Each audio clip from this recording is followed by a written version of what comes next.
ನಮಸ್ತೆ ಮಿತ್ರರೇ, ಇವತ್ತೊಂದು ಆರೋಗ್ಯದಾಯಕವಾದ ಕಷಾಯ. ಹೆಚ್ಚಾಗಿ ಈ ಕಷಾಯವನ್ನು ಜ್ವರ, ನೆಗಡಿ, ಶೀತ ಅಥವಾ ವೈರಲ್ ಫೀವರ್ ಇರುವಾಗ ಯೂಸ್ ಮಾಡ್ತೇವೆ. ಈ ಬಾರಿ ನನ್ನ ಮೊಮ್ಮಕ್ಕಳು ಬಂದಾಗ ನಾನು ಅವರಿಗೆ ಬೆಳಗಿನ ಹೊತ್ತಲ್ಲಿ 3 ದಿವಸ ಈ ಒಂದು ಕಷಾಯವನ್ನು ಕೊಟ್ಟೆ. ಯಾಕೆ ಹೇಳಿದರೆ, ಈ ಫಾರಿನ್ ಕಂಟ್ರೀಸಿಂದ ಬರುವಂತಹ ಮಕ್ಕಳು ಹೆಚ್ಚಾಗಿ ನಮ್ಮ ಕರಾವಳಿಯಲ್ಲಿ ಹೆಚ್ಚಾಗಿ ದುಬಾಯಿಯ ಅಥವಾ ಯುರೋಪಿಯನ್ ಕಂಟ್ರೀಸ್ ಅಥವಾ ಸ್ಟೇಟ್ಸಲ್ಲಿ ಇರ್ತಾರೆ. ಅವರು ಈ ಆಗಸ್ಟಲ್ಲಿ ಬರುವಾಗ ಈ ಮಳೆಗಾಲದಲ್ಲಿ ಈ ನುಸಿಗಳ ಕಾಟ ಬಹಳ ಇರ್ತದೆ. ಹಾಗಿರುವಾಗ ಅವುಗಳು ಜಸ್ಟ್ ಅವರ ಮೈಯ ಪಕ್ಕ ಪಾಸಾಗಿ ಹೋದರೂ ಸಾಕು, ಅವರಿಗೆ ಆ ತುರಿಕೆ ಆರಂಭವಾಗ್ತದೆ. ಹಾಗಾಗಿ ಈ ಬಾರಿ ನಾನು ಆ ತುರಿಕೆಯನ್ನು ಹೇಗೆ ಹೋಗಲಾಡಿಸುವುದಂತ ಒಂದು ಸರ್ಚ್ ಮಾಡಿದಾಗ ನನಗೆ ಈ ಅಮೃತ ಬಳ್ಳಿಯ ಈ ಕಷಾಯ ಈ ಸ್ಕಿನ್ ಎಲರ್ಜಿಗಳನ್ನು ತಡೆಯುವಂಥ ಶಕ್ತಿಯನ್ನು ಹೊಂದಿದೆ ಅಂತ ಗೊತ್ತಾಯಿತು. ಹಾಗಾಗಿ ಆ ಒಂದು ಕಷಾಯವನ್ನು ಮಾಡಿದೆ. ಈ ಡಾಕ್ಟರ್ ಹತ್ರ ಹೋದರೆ ಅವರು ಕೆಲಾಮಿನ್ ಕೊಡ್ತಾರೆ.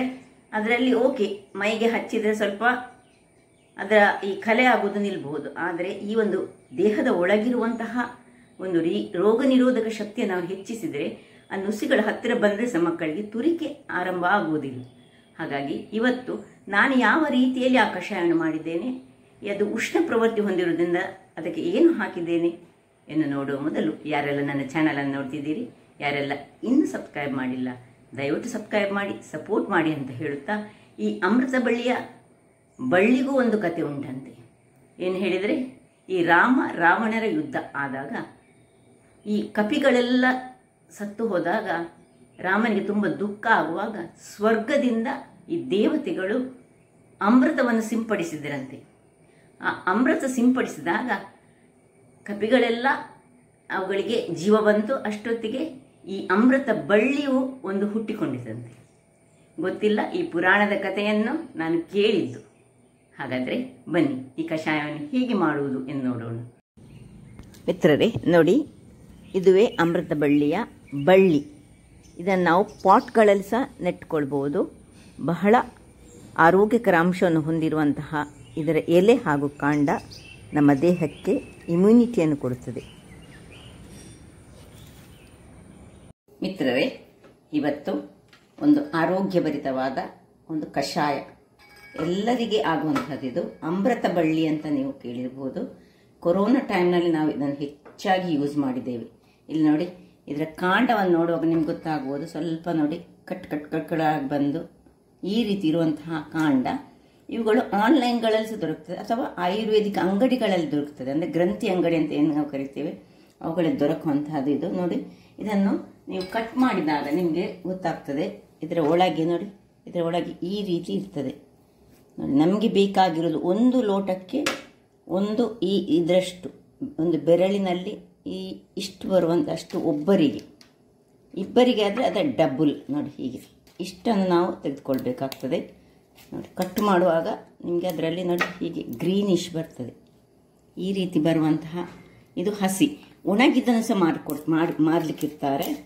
ಒಣಗಿದ್ದನ್ನು ನಾವು ಆನ್ಲೈನ್ಗಳಲ್ಲಿ ಸಹ ಪರ್ಚೇಸ್ ಮಾಡ್ಬೋದು. ಆದರೆ ಅದಕ್ಕೆ ಅಷ್ಟೊಂದು ಪವರ್ ಇರುವುದಿಲ್ಲ. ಅದರಿಂದ ಅದನ್ನು ಸ್ವಲ್ಪ ಇದರ ಡಬಲ್ ಪ್ರಮಾಣದಲ್ಲಿ ತೆಗೆದುಕೊಳ್ಬೇಕಾಗ್ತದೆ. ಹಸಿ ಇರುವಂಥದ್ದನ್ನು ಅದರ ಅರ್ಧ ಪ್ರಮಾಣದಲ್ಲಿ ತೆಗೆದುಕೊಳ್ಬೇಕು, ಒಣಗಿದ್ದನ್ನು ಡಬಲ್ ಪ್ರಮಾಣದಲ್ಲಿ ತೆಗೆದುಕೊಳ್ಬೇಕು. ಇದು 2 ಮಂದಿಗೆ ಆಗುವಂತಹದ್ದು. ನೋಡಿ, ಎಲೆ ನೋಡಿ, ಅಮೃತ ಬಳ್ಳಿಯ ಎಲೆ. ಇದರ ಉಪಯೋಗಗಳು ಅನೇಕ. ಇಮ್ಯುನಿಟಿ ಇನ್ಕ್ರೀಸ್ ಮಾಡುವಂತಹದ್ದು, ಅಂದರೆ ರೋಗ ನಿರೋಧಕ ಶಕ್ತಿಯನ್ನು ಹೆಚ್ಚು ಮಾಡುವಂಥದ್ದು. ಈಗ ನೋಡಿ, ಮಳೆ ಬಂದು ಬಿಸಿಲು ಬರ್ತದೆ, ಪುನಃ ಮಳೆ ಬರ್ತದೆ. ಹಾಗಿರುವಾಗ ನಮಗೆ ಶೀತ, ಕೆಮ್ಮು, ನೆಗಡಿ ಎಲ್ಲ ಸರ್ವೇ ಸಾಮಾನ್ಯ. ಹಾಗಿರುವಾಗ ಮನೆಯಲ್ಲಿಯೇ ನಾವು ನಮ್ಮ ರೋಗ ನಿರೋಧಕ ಶಕ್ತಿಯನ್ನು ಹೆಚ್ಚಿಸಲಿಕ್ಕೆ ಇದನ್ನು ದಿನಾಲು ಕುಡಿಬಾರ್ದು. ದಿನಾಲು ಕೊಟ್ಟರೆ ಇದು ಉಷ್ಣಾಂಶವನ್ನು ಹೊಂದಿರುವಂತಹದ್ದು. ಹಾಗಾಗಿ ನಾವೇನು ಮಾಡಬೇಕು ಹೇಳಿದರೆ, ಬೆಳಗಿನ ಹೊತ್ತು 1 ಸರ್ತಿ ಕುಡಿದ್ರೆ ಸಾಕು. ನಮಗೆ ಏನು ಶೀತ ನೆಗಡಿ ಇರದಿದ್ರೆ, ಅಥವಾ ಶೀತ ನೆಗಡಿ ಅಥವಾ ಈ ವೈರಲ್ ಫೀವರ್ ಏನುಂಟು ನೋಡಿ, ಅಂಥವರು ಇದನ್ನು 3 ಬಾರಿ ಸ್ವಲ್ಪ ಈ ಲೋಟದಲ್ಲಿ 1/4 ಲೋಟದಷ್ಟು ಕುಡಿಬಹುದು. ಸಣ್ಣ ಮಕ್ಕಳಿಗೆ ಸಹ ಇದು ಕೊಡ್ಬೋದು. ಸಣ್ಣ ಮಕ್ಕಳು ಹೇಳಿದರೆ ಒಂದು 3-4 ವರ್ಷ ಆದವರಿಗೆ ಸಹ. ಈ ಫಾರಿನ್ ಕಂಟ್ರಿಯಿಂದ ಬರುವಂತಹ ಮಕ್ಕಳು ಏನಾಗ್ತದೆ, ಅವರಿಗೆ ಬಂದ ಕೂಡಲೇ ಮೈಯೆಲ್ಲ ತುರಿಸ್ಲಿಕ್ಕೆ ಶುರುವಾಗ್ತದೆ. ಹಾಗಿರುವಾಗ ನಾವು ಆ ತುರಿಕೆ ಕಡಿಮೆ ಮಾಡಲಿಕ್ಕೆ ಇದ ಕಷಾಯವನ್ನು ಒಂದು 3 ದಿವಸ ಒಂದು ಕಾಲು ಲೋಟದಷ್ಟು ಕೊಟ್ಟರೆ ಅವರಿಗೆ ಸ್ವಲ್ಪ ಇಮ್ಯುನಿಟಿ ಸಹ ಹೆಚ್ಚುತ್ತದೆ. ನಾನು ಹಾಗೆ ಮಾಡಿ ಅದರಲ್ಲಿ ನನಗೆ ಫಲ ಕಂಡಿದೆ. ಅದರಿಂದಾಗಿ ನಿಮಗೆ ನಾನು ಹೇಳ್ತಿದ್ದೇನೆ. ಫಾರಿನ್ ಕಂಟ್ರಿಯಿಂದ ಒಮ್ಮೆಲೆ ಈ ಕಂಟ್ರಿಗೆ ಬರುವಾಗ ಮಕ್ಕಳಿಗೆ ಅವರು ವೆಕೇಷನ್ಗೆ ಬರುವುದು, ಮೈಯೆಲ್ಲ ತುರಿಸಿಕೊಳ್ತಾರೆ. ಆಗ ಇದ್ರ ಕಷಾಯವನ್ನು ಮಾಡಿಕೊಟ್ಟರೆ ಸಹ ಬಹಳ ಉತ್ತಮ. ನಾನು ಕೆಲವರು ಕೇಳಿದ್ದೇನೆ. ಇದನ್ನು ಮಾತ್ರ ಚೆನ್ನಾಗಿ ನೋಡಿ, ಈ ಎಲೆಗಳನ್ನು ಸಹ ಚೆನ್ನಾಗಿ ತೊಳೆದುಕೊಳ್ಬೇಕು. ತೊಳೆದುಕೊಂಡು ಅಂದರೆ ಇದನ್ನು ನಾನು ಆಲ್ರೆಡಿ ತೊಳೆದಿಟ್ಟಿದ್ದೇನೆ. ನಾನು ನಿಮಗೆ ತೋರಿಸ್ಲಿಕ್ಕೋಸ್ಕರ ಸ್ವಲ್ಪ ನೀರಿಟ್ಕೊಂಡದ್ದು. ಮತ್ತು ಇದರ ಕಾಂಡ ಹಾಗೂ ಕಾಂಡವನ್ನು ಸಹ ಚೆನ್ನಾಗಿ ತೊಳೆದುಕೊಂಡು ನಾವು ಮಾಡಬೇಕು. ನಾನು ತೊಳೆದಿಟ್ಕೊಂಡದ್ದೇ ಪುನೊಮ್ಮೆ ನಾನು ಮತ್ತೆ ಸ್ವಲ್ಪ ಅದಕ್ಕೆ ಉಷ್ಣ ಪ್ರವೃತ್ತಿಯನ್ನು ಹೋಗಲಾಡಿಸಲಿಕ್ಕೆ ಒಂದು ಅರ್ಧ ಚಮಚದಷ್ಟು ಟೀ ಸ್ಪೂನ್ನಷ್ಟು ಜೀರಿಗೆ ನೋಡಿ, ಈ ಚಮಚದಲ್ಲಿ 1/4 ಟೀ ಸ್ಪೂನ್ ಸಾಕು ನೋಡಿ. ಇಷ್ಟು ಜೀರಿಗೆ ಹಾಕಿ ನಾನೀಗ ತೋರಿಸ್ಕೊಳ್ತೇನೆ. ಮೊದಲಿಗೆ ನಾನು ಇದನ್ನು ಸ್ವಲ್ಪ ಜಜ್ಜಿಕೊಳ್ತೇನೆ.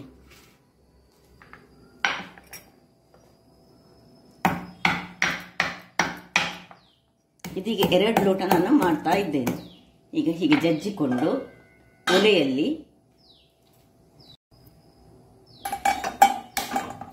ಒಂದು ಪಾತ್ರೆಯನ್ನಿಟ್ಟು ಇದರಲ್ಲಿ ನೋಡಿ 1 ಲೋಟದಷ್ಟು ನೀರು, ಸೊ 1 ಮತ್ತು 1.5 ಲೋಟ ನೀರಾಯಿತು. ಈಗ ಇದನ್ನು 3/4 ಲೋಟಕ್ಕೆ ನಮಗೆ ಕಡಿಮೆ ಮಾಡಿಕೊಳ್ಳಿಕ್ಕೆ ಉಂಟು, ಅದರಿಂದಾಗಿ ಆರಿಸಿಕೊಳ್ಳುವುದು. ಸೊ ಇದನ್ನೀಗ ಇದರಲ್ಲಿ ಹಾಕ್ತೇನೆ. ಇದರಲ್ಲಿ 1 ಎಲೆಯನ್ನು ಹೀಗೆ ಕತ್ತರಿಸಿಕೊಂಡು ಹಾಕ್ತೇನೆ. ಇದು ಸ್ವಲ್ಪ ಕುದಿಲಿಕ್ಕೆ ಬರುವಾಗ ನಾವು ಯಾವಾಗ ಜೀರಾ ಹಾಕಬೇಕು ಹೇಳ್ತೇನೆ ನಾನೀಗ.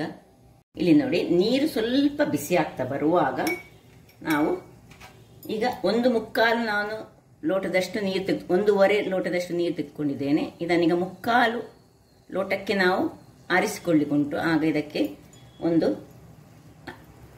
2/4 ಚಮಚ ಪ್ಲಸ್ 1/4 ಚಮಚ, ಅರ್ಧ ಚಮಚದಷ್ಟು ಜೀರಿಗೆ ಇಷ್ಟನ್ನು ಹಾಕಿ ಮುಚ್ಚಳವನ್ನು ಮುಚ್ಚಿಕೊಂಡು ಕುದಿಸಿಕೊಳ್ಳೋಣ.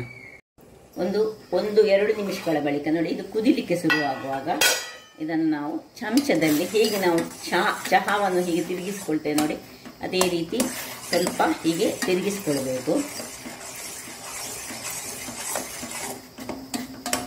ಇಲ್ಲಿ ಮಕ್ಕಳಿಗೆ ಕೊಡುವುದಾದರೆ ಸ್ವಲ್ಪ ಬೆಲ್ಲ, ಒಂದು ಸಣ್ಣ ತುಂಡು ಓಲೆ ಬೆಲ್ಲವ, ಒಂದು ಇಷ್ಟೇ ಸಣ್ಣದು, ಅಥವಾ ನಾವು ಆ್ಯಸ್ ಯೂಶುವಲ್ ಯೂಸ್ ಮಾಡುವಂಥ ಬೆಲ್ಲವ ಹಾಕೊಳ್ಬೋದು. ಸಪೋಸ್ ನೀವು ಹನಿ ಹಾಕಿ ಕುಡಿಯೋದಾದರೆ ಇದು ತಣ್ಣಗಾದ ಮೇಲೆ ಮತ್ತೆ ಕೊಡಬೇಕಾಗ್ತದೆ.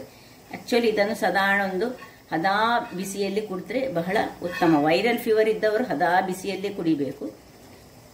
ಸಣ್ಣ ಮಕ್ಕಳಾದರೆ ಸ್ವಲ್ಪ ಬೆಲ್ಲ ಹಾಕಿದರೆ ಬಹಳ ಉತ್ತಮ. ಈಗ ಪುನೊಮ್ಮೆ ಮುಚ್ಚಿಕೊಳ್ಳೋಣ.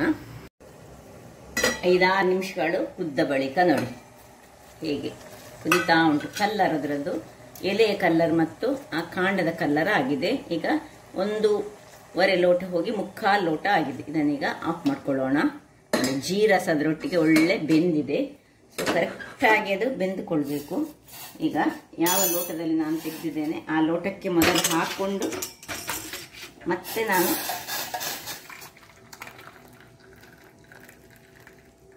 ನೋಡಿ 3/4 ಲೋಟದಷ್ಟು ಇದರಲ್ಲಿ ಆಯಿತು. 1.5 ಲೋಟ ನಾನು ತೆಗೆದುಕೊಂಡು ನೋಡಿ. ಇದನ್ನೀಗ ಡಿಸ್ಕಾರ್ಡ್ ಮಾಡಲಿಕ್ಕೆ ನಿಮಗೆ ಕಾಣ್ಬೋದು. ಸೊ ಈಗ ಇನ್ನೇನಿಲ್ಲ, ಇದಕ್ಕೆ ಬೇಕಿದ್ದರೆ ಮಕ್ಕಳಿಗೆ ಕೊಡೋದಾದರೆ ನಾವು ಚೂರು ಬೆಲ್ಲ ಹಾಕ್ಕೊಳ್ಬೋದು ಕುದಿಯುವಾಗಲೇ, ಅಥವಾ ಕೆಲವರು ಹನಿ ಕೊಡಲಿಕ್ಕಿದ್ರೆ ಇದನ್ನು ತುಂಬ ಸರಿ ತಣ್ಣಗೆ ಮಾಡಿದ ಮೇಲೆ ಕೊಡಬೇಕಾಗ್ತದೆ. ಈಗ ನಾನು ಏನು ಬೆಲ್ಲ ಇಲ್ಲ, ನಾವು ದೊಡ್ಡವರಿಗೋಸ್ಕರ ಮಾಡಿದ್ದೇನೆ. ನಾನು ಮೊನ್ನೆ ನನ್ನ ಮೊಮ್ಮಕ್ಕಳು ಬಂದಾಗ ಮಾಡಿ ಕೊಟ್ಟಿದ್ದೇನೆ. 3 ದಿವಸ ಕೊಟ್ಟಿದ್ದೇನೆ ಅವರಿಗೆ. ಬೆಳಿಗ್ಗೆ ಎದ್ದ ಕೂಡಲೇ ಮಾಡಿಟ್ಟುಕೊಂಡು ಇದನ್ನು ಕೊಟ್ಟು ಅವರಿಗೆ, ಅದೇ ನಾನು ಹೇಳಿದೆ ಎಲರ್ಜಿ ಎಲ್ಲ ಆಗೋರಿಗೆ, ಸ್ಕಿನ್ ಎಲರ್ಜಿ ಆಗೋರಿಗೆ ಇದು ಬಹಳ ಉತ್ತಮ. ಸಕ್ಕರೆ ಕಾಯಿಲೆಯವರಿಗೆ ಸಹ ಇದು ಭಾರಿ ಒಳ್ಳೆಯದು. ಬೆಳಿಗ್ಗೆ ಆದರೆ ಉಷ್ಣ ಪ್ರವೃತ್ತಿ ಇರುವವರು ಮಾತ್ರ ಇದನ್ನು ಸ್ವಲ್ಪ ಜಾಗ್ರತೆಯಲ್ಲಿ ಒಂದು ದಿನಾಲು ತೆಗೆದುಕೊಳ್ಬಾರ್ದು. ಈ ರಕ್ತದಲ್ಲಿ ಸಕ್ಕರೆ ಇರುವವರು ಅಂಥವರು ಇದನ್ನು ವಾರದಲ್ಲಿ 1 ಸತಿಯ 2 ಸತಿಯ ಬೆಳಿಗಿನ ಹೊತ್ತಲ್ಲಿ ಕುಡಿದ್ರೆ ಬಹಳ ಒಳ್ಳೆಯದು. ಇನ್ನು ಈ ಯಾರಿಗೆ ಲಿವರ್ ಸ್ವಲ್ಪ ಪ್ರಾಬ್ಲಮ್ ಇರ್ತದೆ, ಲಿವರ್ನ ಶುದ್ಧೀಕರಣ, ಟಾಕ್ಸಿನ್ಸ್ ಎಲ್ಲ ಇದ್ದದೆಲ್ಲ ಇದನ್ನು ಕುಡಿದ್ರೆ ಹೊರಗೆ ಹೋಗ್ತದೆ. ವೈರಸ್ ಅಂದರೆ ನಾನು ಹೇಳಿದರೆ ವೈರಲ್ ಫೀವರ್ ಯಾರಿಗೆ ಬರ್ತಾರೆ ಅಂಥವರಿಗಂತೂ ಕಂಟಿನ್ಯೂಸ್ ಆಗಿ 3 ದಿವಸ ಕುಡಿಬೇಕು. 3 ಹೊತ್ತು ಇಷ್ಟಿಷ್ಟೇ, ತುಂಬ ಕುಡಿಬಾರ್ದು. ಈ ಲೋಟದಲ್ಲಿ ಅರ್ಧರ್ಧ ಲೋಟ, ಸಣ್ಣ ಲೋಟದಲ್ಲಿ ಅರ್ಧರ್ಧ ಲೋಟ ಕುಡಿದ 3 ವೈರಲ್ ಫೀವರ್ ಒಂದೇ ದಿನದಲ್ಲಿ ಕಡಿಮೆ ಆಗ್ತದೆ. ಈವನ್ ಶೀತ, ನೆಗಡಿ, ಕೆಮ್ಮು ಇವತ್ತಿನ ಈ ಸೀಸನ್ಗೆ ಅಂದರೆ ಮಳೆ ಮತ್ತು ಬಿಸಿಲು ಎರಡು ಇರುವಾಗ ನೋಡಿ, ಇದರ ಎಲೆ ಸಹ ತೋರಿಸಿದ್ದೇನೆ. ಕಾಂಡ ಈ ರೀತಿ ಇರ್ಬೋದು. ಈ ಒಂದು ಕಾಂಡವನ್ನು ನೀವು ಈ ಪಾಟಲ್ಲಿ ನೆಟ್ಟರೆ ಈ ಒಂದು ಬಳ್ಳಿ ಎಲ್ಲಿ ಸಹ ಬೆಳೀತದೆ. ಆದರೆ ಪಾಟಲ್ಲಿ ನೆಟ್ಟು ಅದಕ್ಕೊಂದು ಹಗ್ಗ ಕಟ್ಟಿ ಅದನ್ನು ನಿಮ್ಮ ಮನೆ ಈ ಸೈಡಲ್ಲಿ ಇದನ್ನು ಬೆಳೆಸಿಕೊಳ್ಳಬಹುದು. ಎಲ್ಲರ ಮನೆಯಲ್ಲಿ ಸಹ ಇದನ್ನು ಬೆಳೆಸಿಕೊಳ್ಳಬಹುದು, ಈ ಒಂದು ಫ್ಲಾಟ್ ಇದ್ದವರು ಸಹ. ಹಾಗಾದರೆ ನೋಡಿದ್ರಲ್ಲ, ಅನೇಕ ಆರೋಗ್ಯದಾಯಕ ಅಂಶವನ್ನು ಹೊಂದಿರುವಂತಹ ಈ ಒಂದು ಅಮೃತ ಬಳ್ಳಿಯ ಕಷಾಯವನ್ನು ಯಾವಾಗಲೂ ಈ ನೆಗಡಿ, ಕೆಮ್ಮು, ಶೀತ ಅಥವಾ ವೈರಲ್ ಫೀವರ್ ಇರುವಾಗ ಮಾಡಿ ಉಪಯೋಗಿಸಿ. ಅಥವಾ ಹೀಗೆಯೂ ನಾವು ನಮ್ಮ ಆರೋಗ್ಯವನ್ನು ವೃದ್ಧಿಸಲು ಸಹ ಇದನ್ನು ಉಪಯೋಗಿಸಿಕೊಳ್ಳಬಹುದು. ಈ ಒಂದು ಅಮೃತ ಬಳ್ಳಿಯ ಕಥೆಯನ್ನು ಸಹ ನಾನು ನಿಮಗೆ ಮೊದಲೇ ಹೇಳಿದ್ದೇನೆ, ಹೇಗೆ ಅಮೃತ ಬಳ್ಳಿ ಹುಟ್ಟಿತು ಅಂತ. ಹಾಗಾದರೆ ನನ್ನ ಈ ಕುಕಿಂಗ್ ಚಾನಲ್ ನಿಮಗೆ ಇಷ್ಟ ಆದರೆ ಬೋಳೂರು ಸುವರ್ಣ ಚಾನಲನ್ನು ಲೈಕ್ ಮಾಡಿ, ಶೇರ್ ಮಾಡಿ ಹಾಗೂ ಸಬ್ಸ್ಕ್ರೈಬ್ ಮಾಡಿ. ಹಾಗೂ ನನ್ನ ಇನ್ಸ್ಟಾಗ್ರಾಮ್ ಪೇಜನ್ನು ಫಾಲೋ ಮಾಡಿ. ಧನ್ಯವಾದಗಳು.